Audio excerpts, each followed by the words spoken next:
extra 15 minutes? Or you want, okay, you are streaming this live on Facebook. Yes. Okay, so I just start. I can start. Wait a second. Let me start first. Welcome to our event with the title "The Power of Entrepreneurial Unbecoming" with our guest speaker, Miss Jennifer. And thank you so much for taking your time to attend today's webinar. Before we start, let me introduce myself. Hello, everyone. My name is Sulis as Communication Officer at Fatima Al-Fihri Open University. And I'll be your moderator today with our guest speaker, Miss Jennifer Bertilla. Okay, it's nice meeting you all. Yes. I'm Jennifer Bertilla Ejinkeonye, and I'm the founder and CEO of Recardos Bertie Group here in Nigeria, operational in Lagos. I'll be taking you on the topic today, the power of an entrepreneurial mind on becoming. Okay, Sulis. Okay. Okay, thank you so much for the introduction. I will introduce yourself again. Miss Jennifer is the CEO of Recardos Bertie Group with over 5 years experience in business management in diverse sectors, including private and establishment and nonprofit organization. Also, as is from Federal Capital Territory, Nigeria, she can build the Recardos Bertie Group.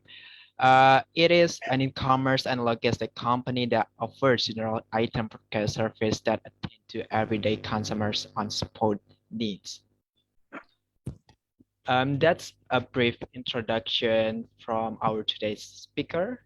We will start the material. Okay. So, yes, we'll start. So we will start with the topic, the power of an entrepreneurial mind. We start from what is power. Power basically has to do with being in charge, but in this case, being in charge of what? Of knowing what people want or need at a given time. And this is what is meant by the power of an entrepreneurial mind. When you talk about what people want, the needs of people in our immediate environment are very diverse. It could be material need, it could be need for environmental changes, it could be anything. We must try in our efforts to try to discover what these needs could be and work towards attending to them, especially as leaders. I believe that most of us at the end that we are try to see ourselves as leaders in one way or another. And so this is why it is very basic for virtually everybody, especially young minds, to always act in that entrepreneurial mindset. The ability to be able to figure out a problem and try to seek solutions to that problem. Okay, so let's go over the slides. Who is an entrepreneur? We start with the keyword entrepreneur because that is basically what we are going to be understanding today. So an entrepreneur is one who actually seeks problems that are in his immediate environment and try to provide solutions to them. And according to management study guide as we have here, an entrepreneur is one who develops a new business model, acquires the necessary human and physical capital to start up, and operationalize it while bearing the risk, and is responsible for its successes and failures.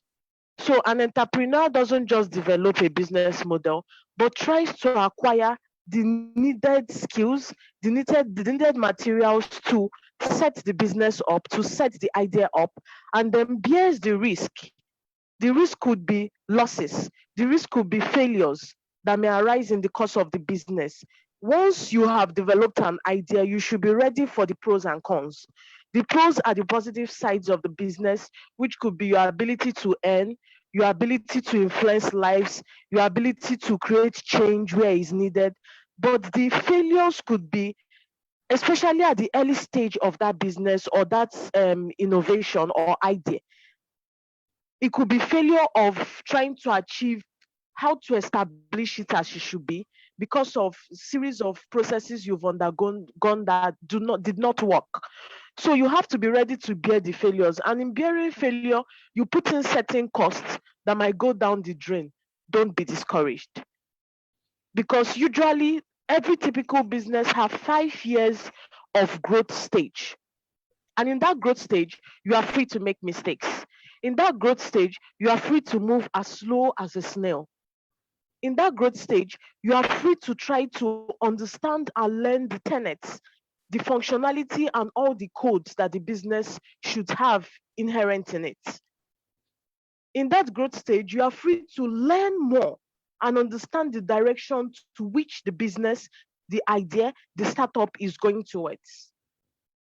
So it is very important that when you develop a new business model, you should be mind ready for the human and physical capital startup that it needs. Be mind ready to pursue how to get that. Because some persons have brilliant ideas, but they don't even think about how to go about achieving or making those ideas come to fruition. And these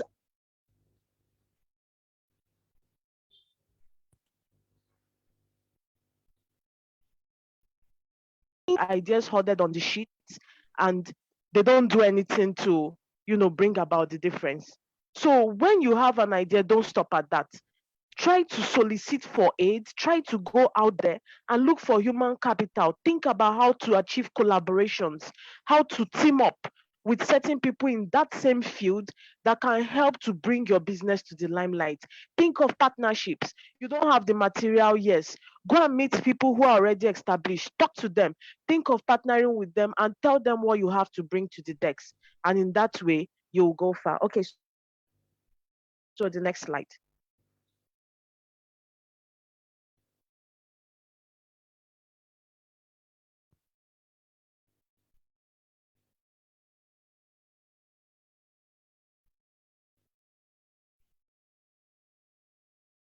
Okay, so about the entrepreneurial mind.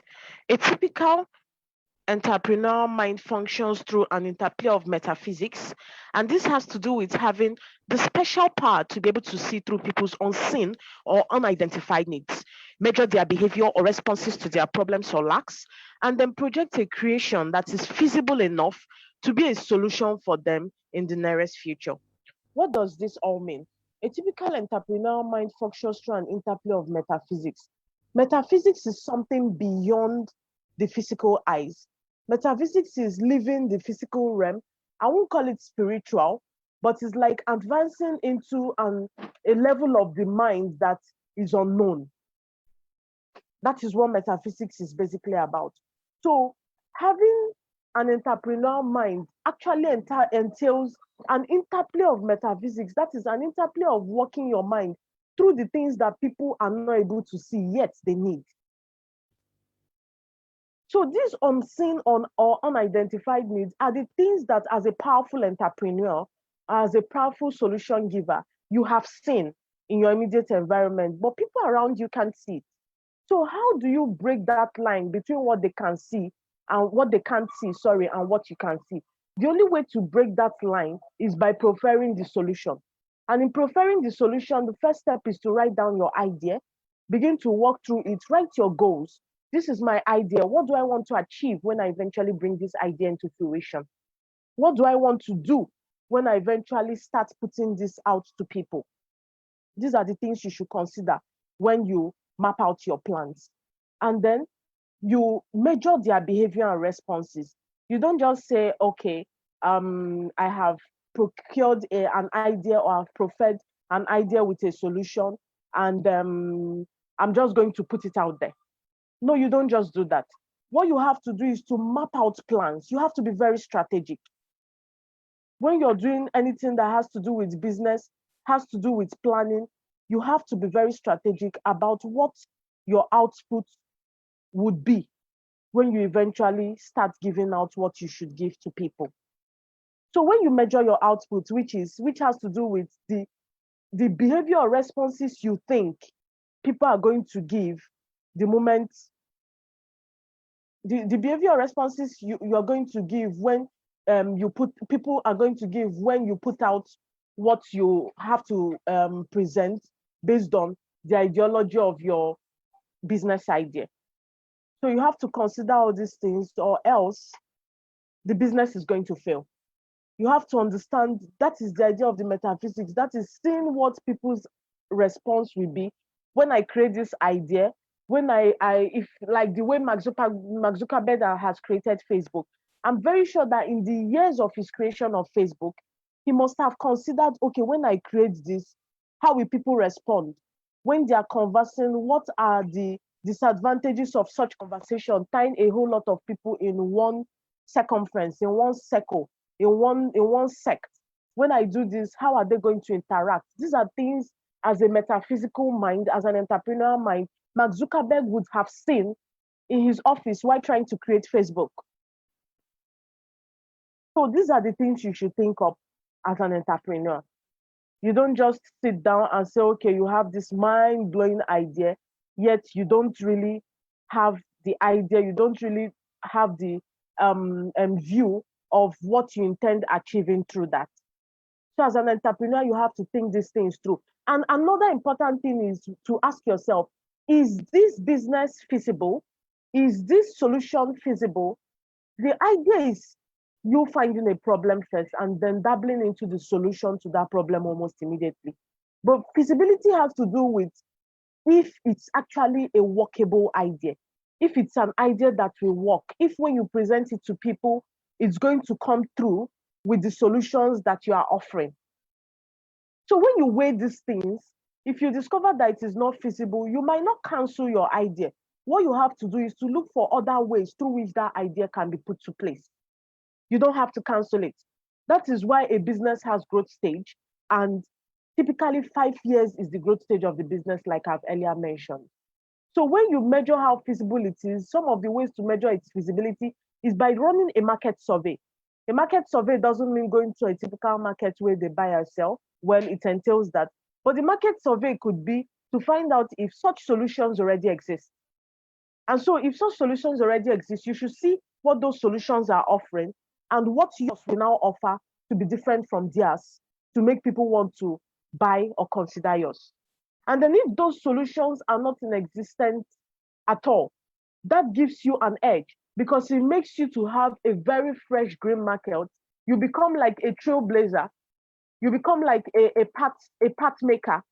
And so you create a line where people have not dealt before. And so people can be able to say, okay, we have not seen these things before. Let's follow this. Let's see what he has to offer. But trust me, there could be failures. So in having these failures that might come as setbacks or whatever the case may be, you should be ready to be very resolute. You should be ready to be very resilient. As a resilient leader, as an entrepreneurial mind, you have to be able to fight your way through challenges. You don't have to stop at anything and say, oh, I tried this and then people say it's a flop, so I'm not going to do it. You have to learn to go back to your drawing board and re-strategize over and over and over again till you get to where you want to be. Okay, so next slide, Sulis. So on becoming, there are some very realistic rules of engagement, which I'll just run through. Everyone has a logic to understanding certain practicalities. You have to know the logic that works for you and simply apply it. Entrepreneurship is a sweet, loved up chocolate box if you simply enjoy everything that your product or service solution brings. Your creation should marvel you enough to make the next person want to try it out. If it lacks the fun, then you will lack the fun. What this means is that for every entrepreneurial game you are playing, yes, for every idea you put on the table, there's a logic to understanding how it works. And only you, who are the creator of that idea, basically understands the logic of how it works. So you have to be in the notch of that idea. You have to embrace it. You have to know it. You have to memorize it because that is simply what makes you you. That is simply what makes you stand out from other businesses. So you have to know the logic that works for you too in that business and apply it. For instance, my solution is an affiliate marketing solution. And in running the advocacies or in running the give outs that I try to make the solution offer to people, I understand that I'm reaching a wide market. A wide market in the sense that I'm not just looking at one business solution. I'm bringing a community of solutions together and offering it to people in the most easy way possible. And so how I work is I try to bring the right clients to these solutions and ensure that the clients who are in need of these solutions get the best service possible. I'm like the middleman playing the game here. And so I understand the practicalities of my business and then push it as it should in the right way possible so that people can get the necessary satisfaction that they aim for. So as an entrepreneur, you should know that entrepreneurship is more like a game. Just like we play many other games in life, it has its rules of engagement. It's just like a sweet loved of chocolate box. And then if you simply enjoy what the demand of everything you're putting out there is, your solution, it will marvel you how people are going to rush towards your end game. It will marvel you how people are going to reach towards your goal even before you see it. So as a matter of fact, you have to enjoy what you are doing when it comes to entrepreneurship. If you're not enjoying your creation, if you're not, enthusiastic about your idea and how to redefine it, make it better, then it's a no-no for me. You have to enjoy what you're doing. You have to be excited about the idea you have created enough for the next person to want to try it out. So if he lacks this fun, if Thomas Edison was not excited about his light bulb experiment, we might never have bulb or light up until today. So it was fun for him. He was creating, he was running through curiosities. He was running through redeveloping and re-strategizing on how to make the light bulb experiment better. It is fun because every experiment you make is definitely fun. So if you don't see that fun first, there is no fund coming in. There is no money coming in. There is no cash flow coming in. So you have to enjoy what you're creating first, and then the money will naturally come. Yeah. So next slide, please.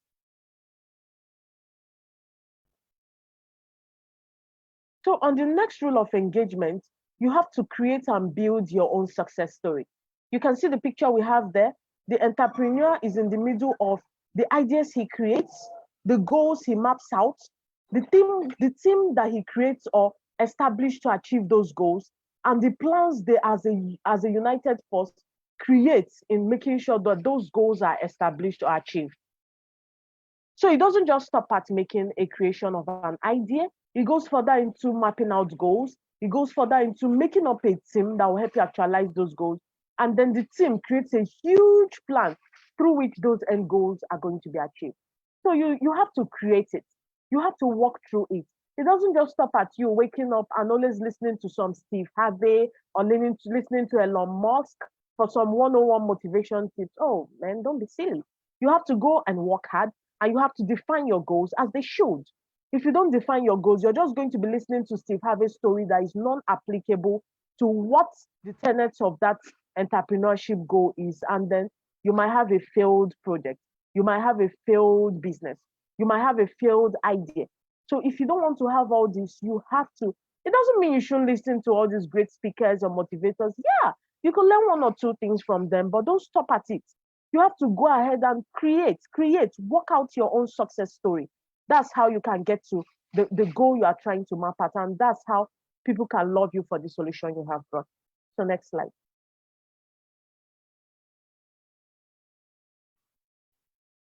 Okay, so you have to discover your talent. It starts with discovering your talent and what you do that gives you innermost peace. So when you want to embrace an idea that you want to walk through, you have to know what your talent is first. You don't have to pick up something that you know absolutely nothing about. Even Socrates from an inscription in an Indian temple says, man, know thyself. So it starts from what you know as a person and delves into what you don't know that you try to discover and redefine. We understand? So we have to start from discovering what our natural talent is. Some people have very skilled talent of creativity. So if it is creativity, you now have to go into things you don't know so that you can put in that skill of creativity to advance what you want. So that is where talent meets experience. You have the gift of creativity, you can create very lovely things. And then you try to garner all the experiences, technical know-hows. You can see the diagram we have on this slide. You see somebody seated and the person is strategizing, learning new things, putting up bar charts, putting up all the ideas and implementing all the strategies that the person needs to achieve a particular goal. So it doesn't just stop at your talent. You have to go further. You have to read. You have to make great researches. You have to discover. You have to put into practice. Then you have to map out, strategize, and push at your goals. Next slide. So yeah, there's one secret to good earning. There's one secret as an entrepreneur. Don't be money centric. Don't be after the cash flow, the inflow. Don't be after what you get from people. Rather be after what you will give to people. Customers keep chasing when you are the most affordable, yet can appeal to high demand. This means that when you set out as an idea giver, as a solution bringer, you should set your mind more on how your solution will influence the global situation, how your solution will influence the people around you, how your solution is going to bring about a massive change that people have not experienced in a long time, how your solution is going to make impact. Impact is the word. So when you bring that solution at first, you can either make it a freebie. Everybody come and use, no amount attached. For crying out loud, you use Facebook and you don't pay a dime for using Facebook. True or false? True. The only time you get to pay is when you have adverts that you want to boost on your businesses. And then the adverts, if you check, are at very, very affordable prices, so much that you can make a $1 advert. Now, that's how Mark Zuckerberg was able to instigate a change that is influencing the lives of millions and billions of people. I keep saying it, that money is not the most influential thing in the world. The gifts that people have brought are one of the most influential. Mark Zuckerberg is influential because he looked away from the money angle. He looked more at the solution and pushed it to people. Billions of people saw this as a feasible solution. They embraced it and boom, everybody has Mark Zuckerberg on their list. Everybody is saying Facebook. Everybody is calling Meta. You see, Mark Zuckerberg could even go as far as naming Facebook Meta because he has delved into metaphysics of the solution he has brought. He has gone beyond the realm of just seeing it for it, and he's in the line of metaphysics where he can almost read the minds of people and know what they want and know their behavioral changes towards certain solutions and put it out to people. So a real entrepreneurial mind is a metaphysical mind, basically. If you're not delving in that line, then you're not ready for real entrepreneurship. So setting your price bar at an affordable line doesn't make you a lame entrepreneur. Rather, it shows that you are more solution enthusiastic than money centric, as the case may be. So next slide. So don't think you won't make mistakes. Becoming a highly skilled entrepreneur is a lot of mistakes down the line on its own. So you have to keep your worries aside and just bother about the fix. You're going to make mistakes, but just be worried about how to always fix that mistakes, because it is in fixing it that you set yourself stepping stones. It is in fixing those mistakes that you learn. It is in fixing those mistakes that you begin to grow in the business. If you're not making mistakes, then you will never get there. If Abraham Lincoln didn't fail 1,000 times, he was never going to get to the president of the United States of America. So you have to embrace your failures because those are your stepping stones. When you fail, you learn why you failed and then you correct it and then you don't make that mistake again. And then you become an expert gradually until you reach the bar line. So that's for that. Next slide. So be excellent in your delivery irrespective, be more solution centric. Be more enthusiastic about what you give to people, how you're going to deliver it so that it shows some level of excellence and differentiates you from the market out there. So just be excellent in whatever you do, irrespective of the challenges it comes with, irrespective of the hurdles, just put it out there. Go through the struggle, go through the sweat, go through everything. Eventually you become the expert, eventually you become the guru, eventually you become the influence that people are yearning to embrace, and then you would have hit your goal by the end. Thank you so much. I am Ejinkeonye Jennifer Bertilla. I'm the CEO and founder of Recardos Bertie Group in Nigeria, and I hope to continue bringing solutions that will eventually influence the world in the most positive way. And I encourage you to do the same. Thank you. Thank you so much for Miss Jennifer for the astonishing delivery the material. Um, if the participant have any question, you can put your question on the comments on the Facebook, and we will talk with Miss Jennifer to answer the question. Okay. While waiting to participant ask the question, maybe I will elaborate and ask something that you have already delivered. Your material is very open mind, and you said that the agility and the creativity is crucial.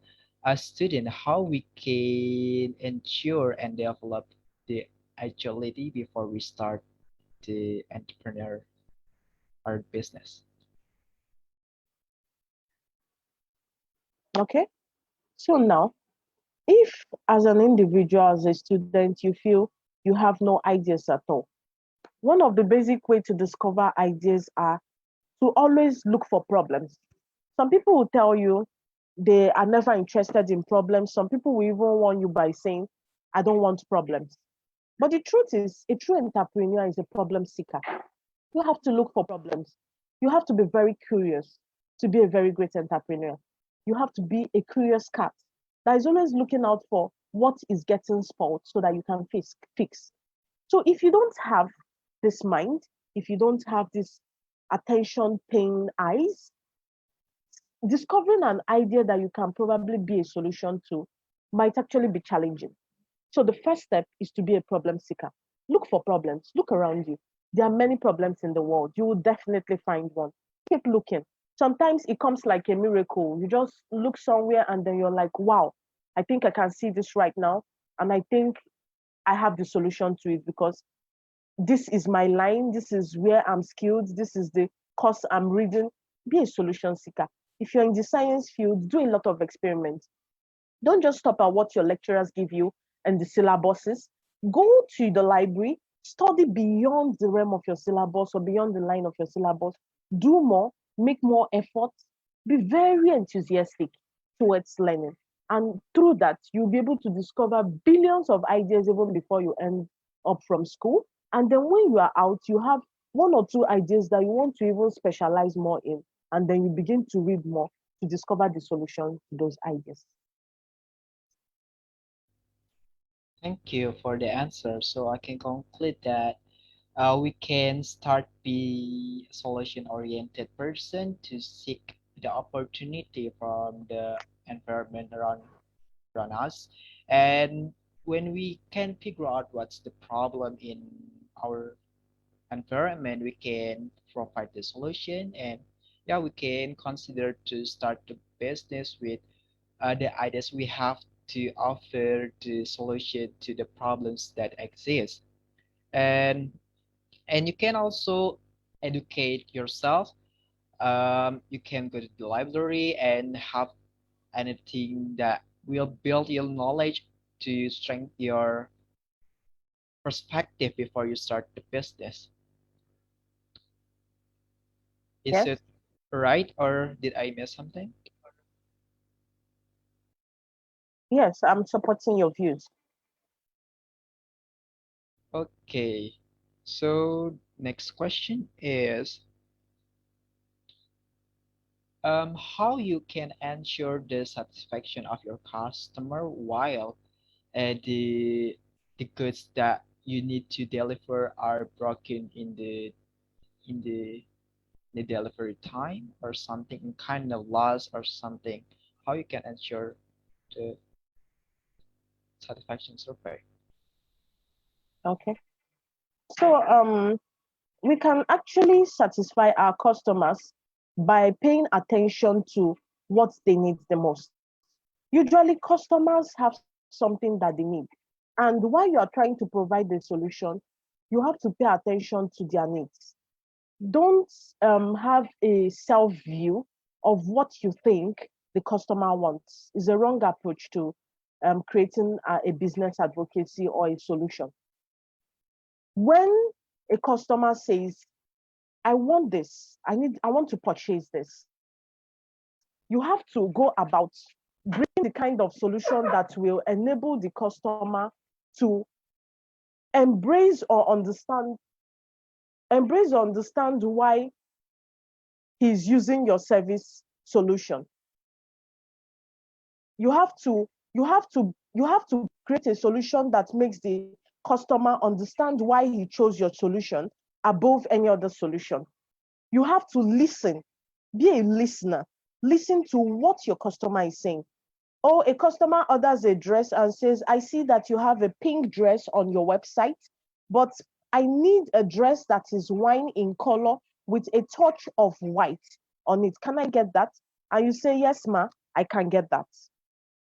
Now, when you're sending the wear to the customer, ensure that it is the exact description that the customer wants. If you can even go as far as showing the customer samples of the wine with a touch of white that you have, so that the customer can choose what is most preferred, it will be better. But when the customer asks you whether you have, and you say yes, and eventually you deliver a pink color, it makes your solution look very incompetent or not good enough, because the customer saw a pink and was not interested in the pink, but the color mentioned. So don't force what your intuition is or what you think is the need of your customers on them.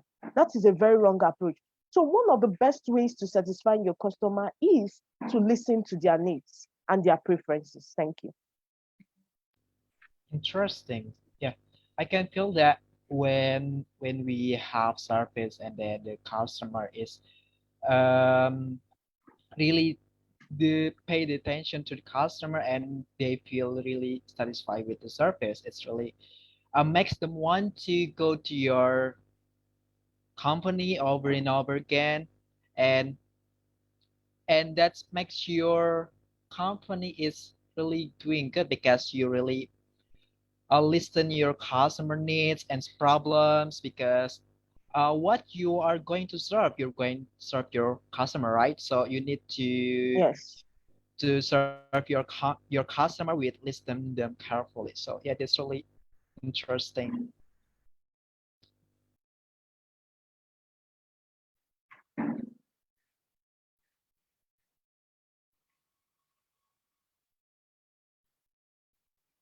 Okay, maybe I will read the question. Okay.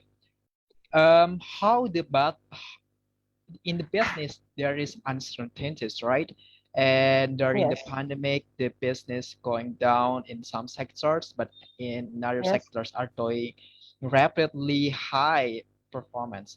How you can handle the uncertainties in the business based on your experience? Okay.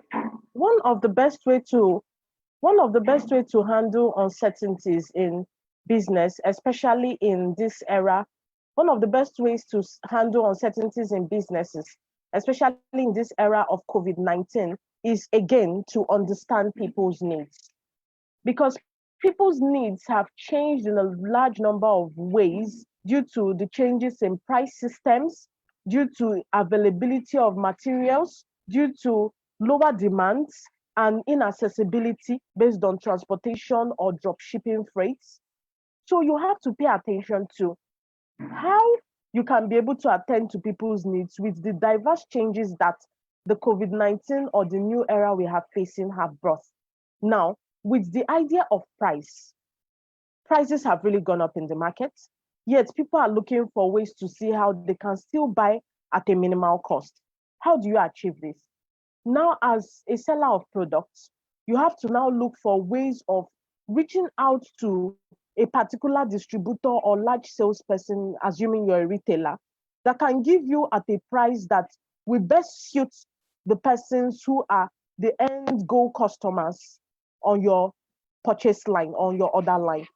So you have to pay attention to the prices, you have to pay attention to how you are sending advocacies to the persons that you are creating this solution to.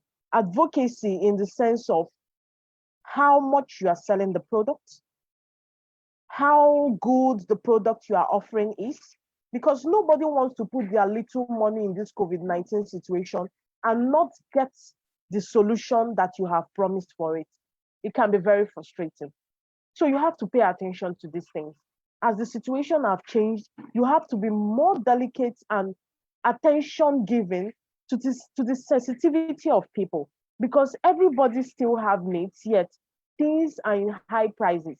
You can also go for things that are very affordable, yet has the quality that people are looking for, and present it to them, offer them, and help them use it so that it can create the right solution that they're seeking.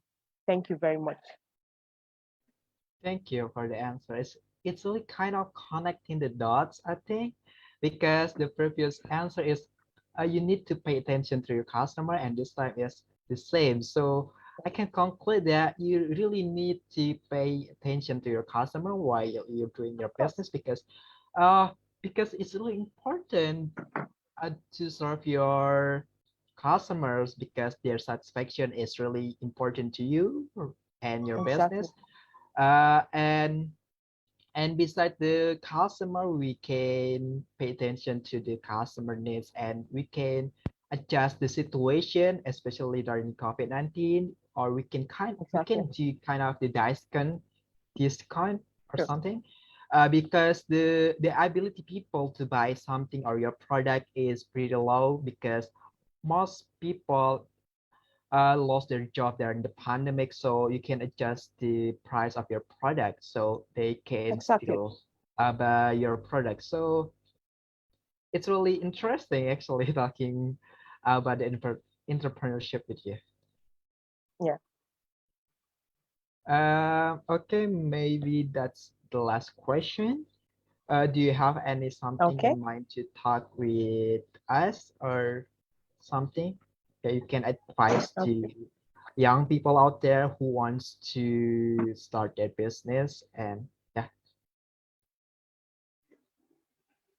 Okay. My major advice would be that, just like I've said, young people who want to start businesses must be very resilient.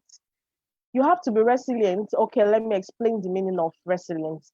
Resilience means the idea of staying strong in any given situation without giving up, and keeping specific focus to what you want to achieve, to the goal you are trying to actualize. Don't back out simply because you are getting all the no's from anywhere you are trying to put your input into, whether you're seeking funds, whether you are trying to reach out to donors, whether you are trying to even map out the right strategies to ensuring that the business goals are met. Never back out on all your strategizing, on all your plan, on everything you're giving into your business for it to materialize. You have to be very resilient as a leader, as a world changer, as a powerful entrepreneurial mind. You have to stay resilient. You have to be strong and stay through the situation so that eventually, when you reach your goal, you'll be very happy that you have created the kind of change you want to create in the global scene, your national scene, or even just your immediate environment. Thank you very much. Thank you so much, Miss Jennifer, for coming our today's event. It's a little pleasure to having you with us today, and we really appreciate your time to talk with us. And I will sum up the takeaways that you can take from today's event. The first of all, is you need to pay attention to human and financial capital, because those are really important, that will support your company later on, or your business. Besides True. the human and financial capital, you need to pay attention to the problems that you want to solve, because who do you want be your target market? Because if you don't find out the problem that you're going to solve, who's going to buy your product? So you need to pay attention to your problem and find the market that you want to serve. And then the next one is you need to pay attention to your customer, because your customer is really important to your business, because you are True. serving them and you really need them. So you really need to listen them and pay attention to them. And Yeah. last but not least, well, you want to start in business or entrepreneurship role, you need to activate your leadership skills. In this case, you need to increase your agility, resilience, and etc. that will help you in strategic thinking while you're leading your business. So that's all from the takeaways for from today's event. Hope you all can enjoy it and happy learning. Thank you so much, Miss Jennifer, once again for coming for today's event. Thank you so much. I'm grateful. Yeah, thank you so much for sharing. Yeah. Have a nice day all. Yeah. Have a nice day. Bye. Bye. Yeah.